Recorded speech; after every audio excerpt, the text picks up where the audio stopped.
Kumusta po kayo mga ginigiliw?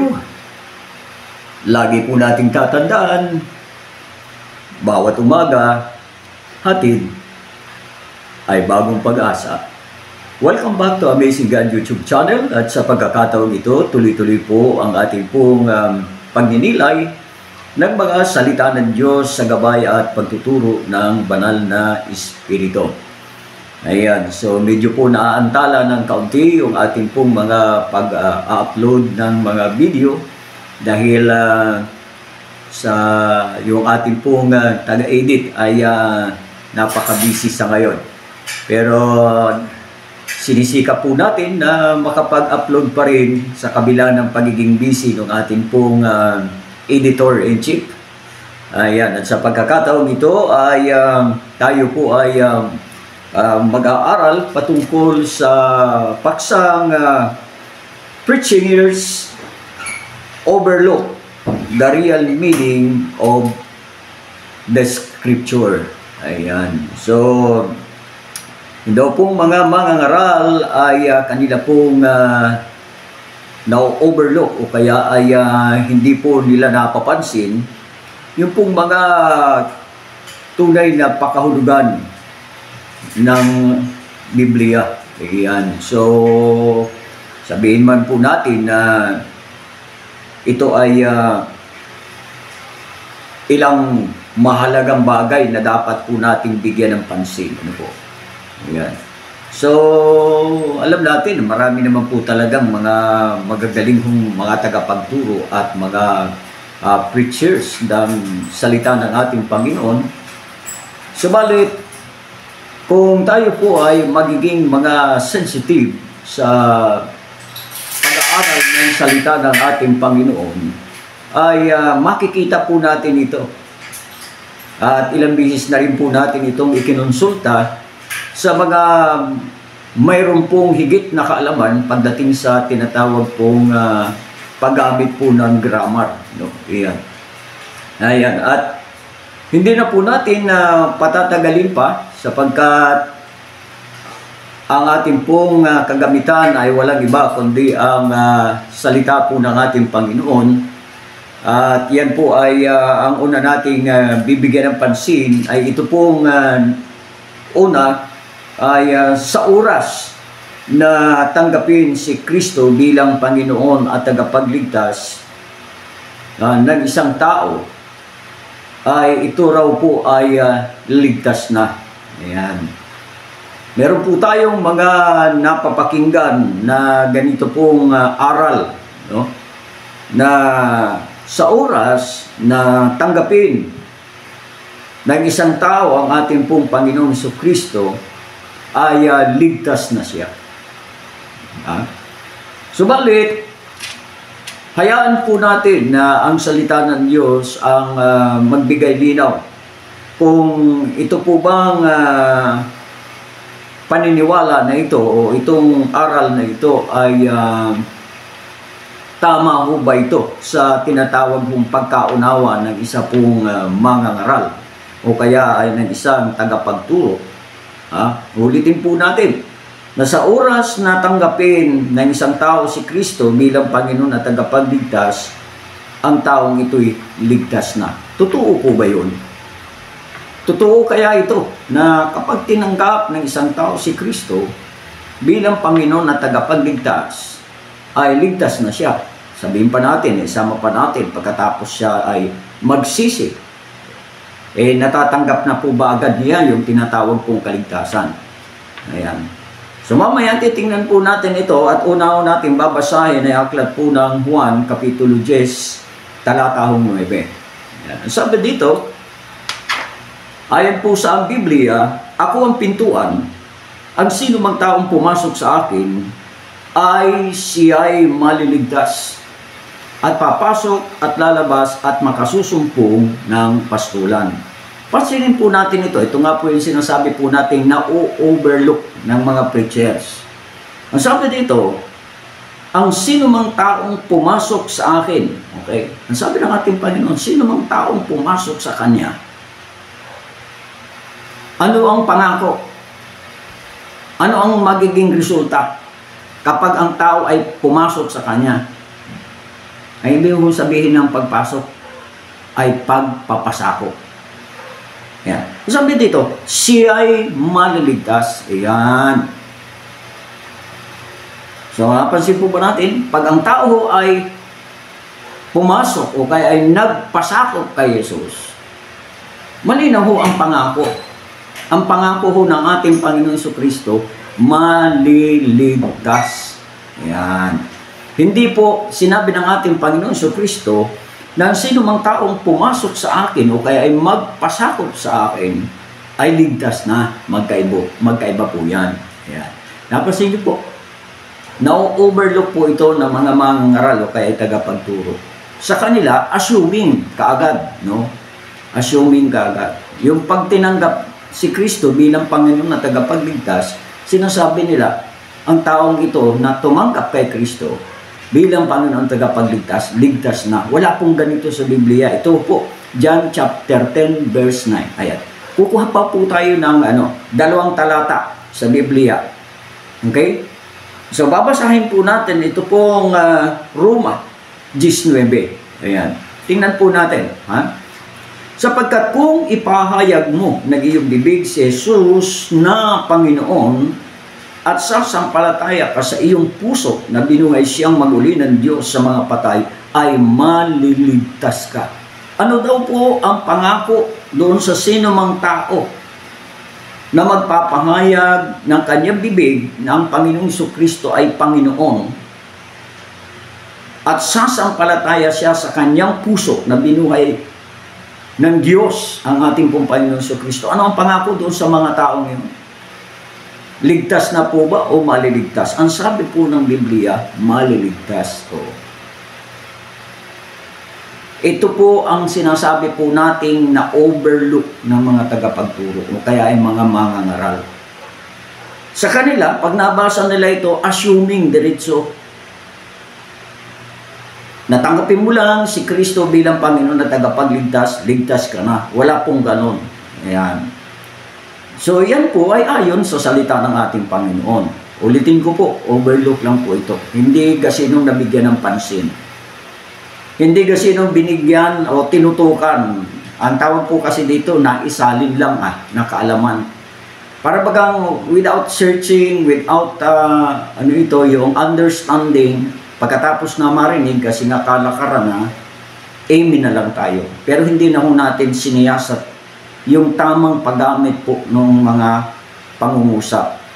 Kung yan ho ba ay future tense, present tense, or past tense, ay tinutukoy po dito ay present tense o yung tinatawag kong pangako. O ngayon sabi, sumampalataya na. Ang tanong ba, ligtas na? Hindi po. Ang pangako, maliligtas pa lang. Hindi po sinasabi na sino mang sumampalataya ay ligtas na. O kaya sino mang pumasok kay Kristo ay ligtas na. Hindi po. Ang lagi nakalagay doon, ang pangako, maliligtas. Kaya, malinaw na po ba sa atin? Kaya sa atin po mga mangangaral, maglalim po tayo ng pag-aaral. Aralin po natin siya sa atin po natin mabuti. Okay, pangatlo pong talata. Acts 16:31. Ayan, sa mga gawa, Kapitulo 16, talatahong 31. Ang mga talata po ito na ating pong binasa ay madalas po itong basahin ng mga mangangaral. At ang kanila nga pong pagkaunawa, at naunawaan po natin yun, nga pong sinasabi natin na na-overlook nila, no? Ng mga mangangaral na ito, yung tunay na pakahulugan ng mga talatang ito. Okay, basahin na po natin, Acts 16:31.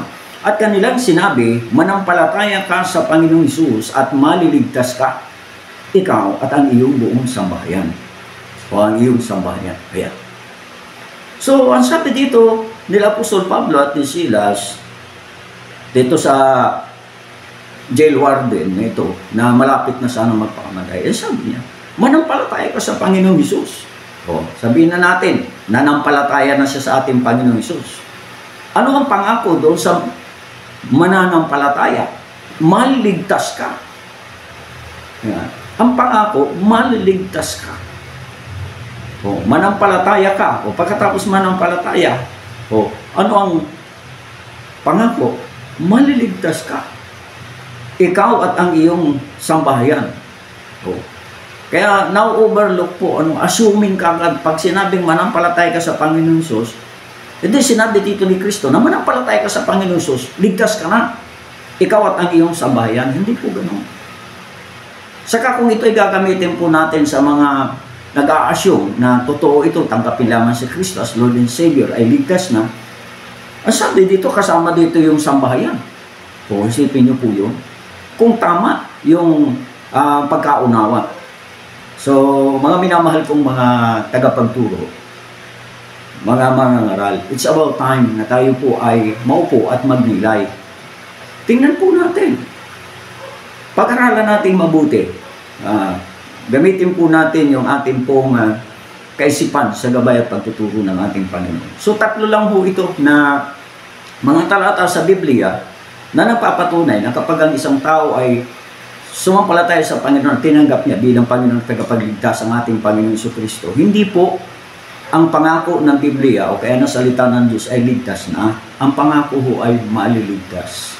So, ibig kong sabihin, nagpapasimula pa lang po yung kaligtasan, yung pagdaan niya. Ano po? Para matanggap po yung kaligtasan. Wala yung pinagkaiba sa John chapter 14, verse 6. Sinabi ni Jesus, ako ang daan. O, nung matagpuan natin ang daan, ligtas ka na ba? Hindi po. Ang sabi doon, dadaan ka pa rin sa katotohanan. It is a process. Kung pagdaan ng katotohanan, ng sunod, matatagpuan naman ang buhay. Ang ibig mong sabihin ng buhay, doon ay ang pagkabuhay espiritual o kaya yung tinatawag kong kaligtasan. At kapag ang tao na buhay ng espiritu, saka pa lamang siya makakarating sa Ama. O yun yung malinaw ho nun. Wala hong shortcut. Okay? Lipat na ho tayo. Ito ho yung pangalawa ho na na-overlook ho ng mga tagapagturo o kaya ng mga preachers. Yan.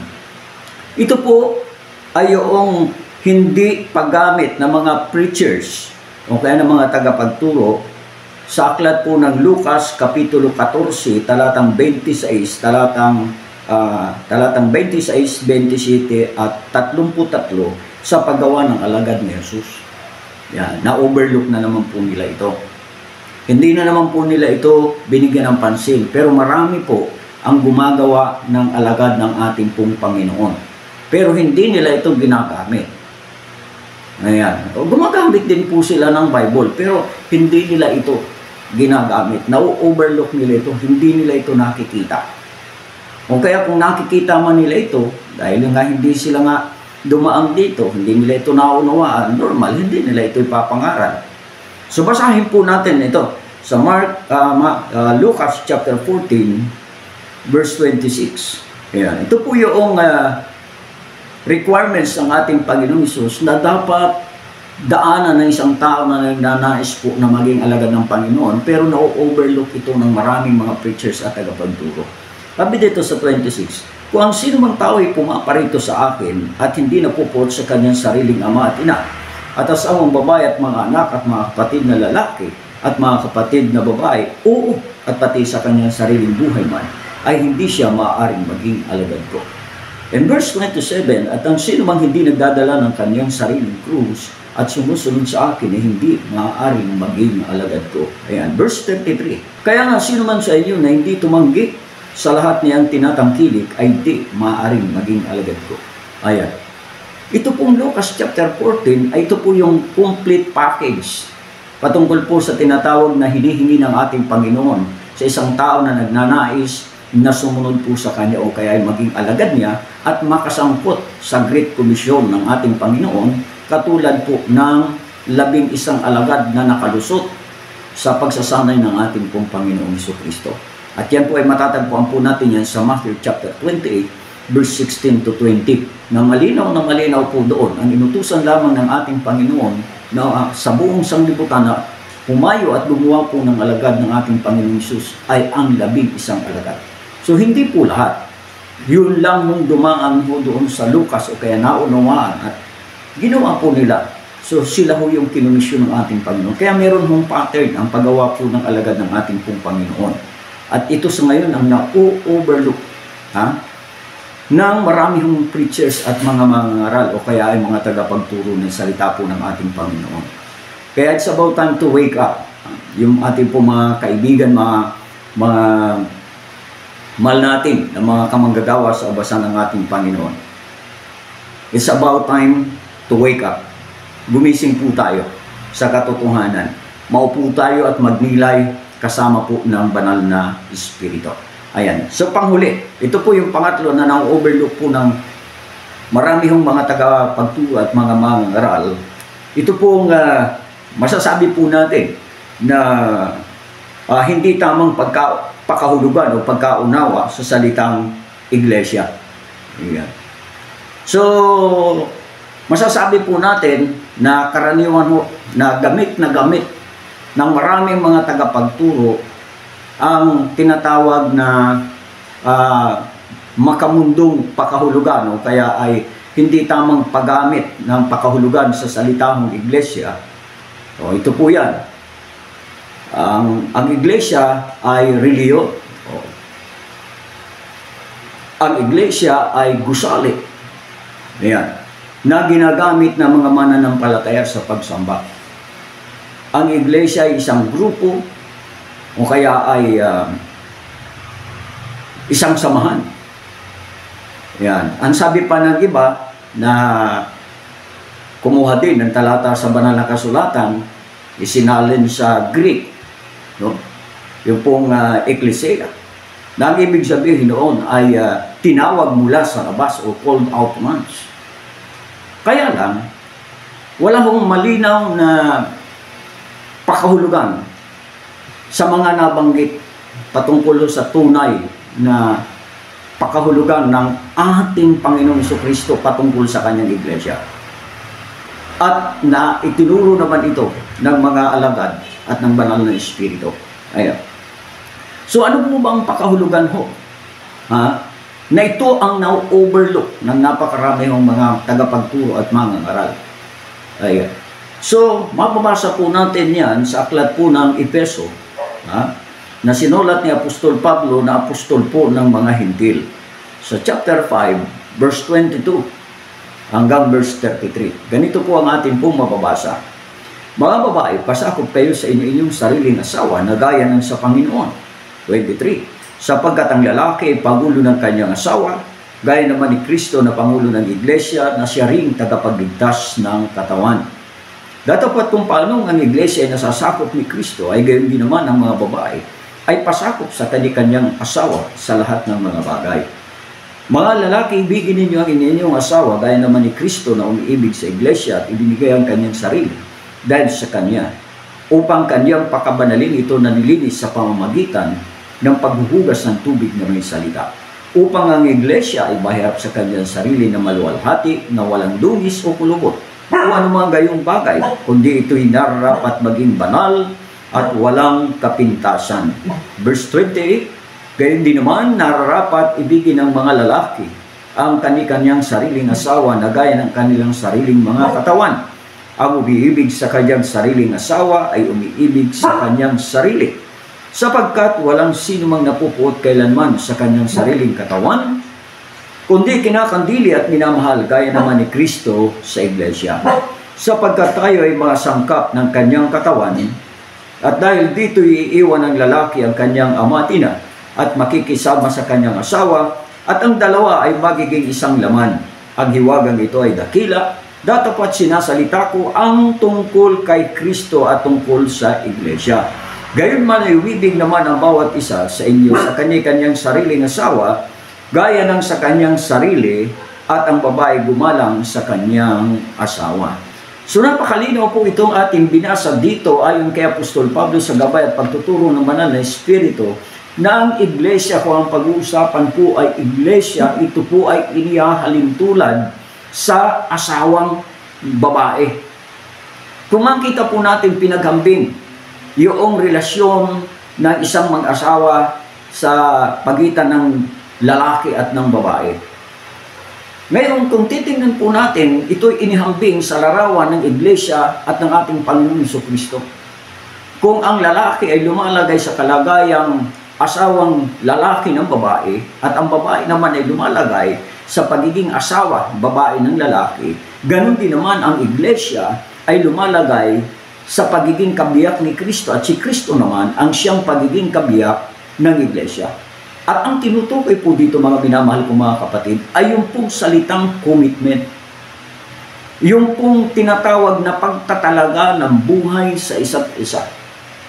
So, ibig pong sabihin, malinaw po, na ang ibig pong sabihin ng iglesia, hindi gusali, hindi reliyon, hindi samahan, hindi grupo, kundi ito po ay isang malalim na ugnayan ng isang tao sa ating pong Panginoong Jesucristo. Kinuha po niya yung pinakamalalim na ugnayan sa ating pong Panginoon at yaon po ay walang iba, kundi po ang pagiging kabiyak o kaya pagiging iglesia. Yan po yun. Kaya ang meaning po ng iglesia, church means a committed life to Christ. At yan po ang napakarami pong na-overlook po ng napakarami hong mga preachers, ng napakarami hong mga tagapagturo, ang katotohanan na yan. Kaya mapapansin po ninyo, kapag ka mayroong tinatanong, saan po ang iglesia ninyo, ang church ninyo, isipin mo. Anong tinutukoy doon? Samahan o kaya tinatawag pong gusali? Iglesia namin, iglesia ninyo. Saan po ang church ninyo? Anong pakahulugan? Anong pagkaunawa? So, yan po ay naitanim. Yan pong hindi tamang pagkaunawa. O kaya tinatawag po natin the unbiblical truth. O kaya ay teaching na ipinamana ho ng isang tao na nag-interpret patungkol po sa salitahong church. Kaya makita po natin sa ngayon kung saan-saan na lamang po ginagamit ho yung church. Merong church ni Satanas, kung ano-ano.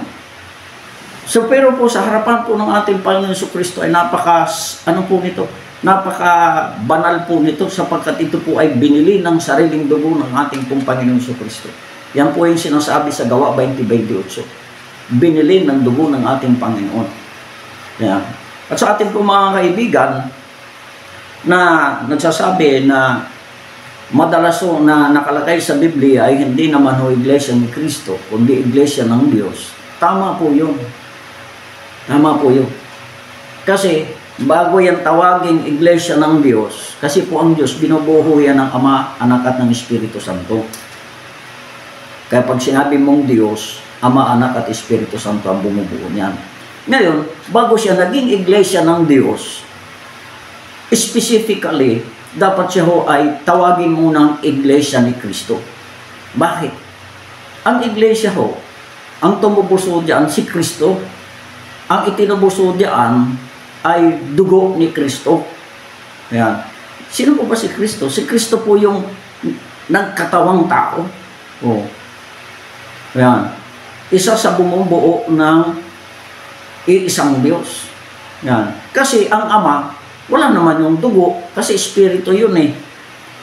Tama po ba? Ang Espiritu Santo, na pangalawa, na bumubuo sa isang Diyos, wala din naman yung dugo. Ang may dugo, si Kristo. At yung dugo ni Kristo, na nabuhos doon sa krus ng Kalbaryo, yun ho yung tumubos doon po sa tinatawag kong church o kabiyak po ng ating Panginoon. Kaya pagkatapos na ang isang tao ay maging iglesia ni Kristo, kaya maging kabiyak ng ating pong Panginoon Jesucristo, at yun ho yung pinaka-entrance para ho ang isang tao na after na mag-commit siya ng buhay sa Panginoon ay makapasok sa pamilya ng Diyos o makabilang sa pamilya ng Diyos at makapasok sa kaharian ng Diyos. Yun po ang kailangan. Wala po yung pinakaiba sa isang babae na bago ang isang babae mapabilang sa pamilya ng lalaki o kaharian ng lalaki, kinakailangan niya pong maging kabiyak yung pong lalaki. Tama po ba? Yan po yung tinatawag po ng salita ng ating Panginoon sa Ephesians 5:32 na the great mystery between the relationship of Christ and the church. Naunawaan po ba natin? Kaya nawa po sa ngayon na kapag inyo po itong napakinggan at naunawaan, huwag niyo pong hayaan na ang inyong pong mga sarili ay patigasin ang inyong puso at inyong kalooban. Bakit hindi po tayo maupo? Unawain po natin mabuti ang pagtuturo po ng banal na Espiritu. At sa gayon, masasabi natin, tama ang salita ng Diyos. Tama ang banal na Espiritu sa kanyang pagtuturo. Muli po, nawa po ay meron na naman pong nadagdag sa ating pong mga kaalaman patungkol po sa salita ng ating Panginoon sa bahagi po ng paninilay ng kanyang mga salita.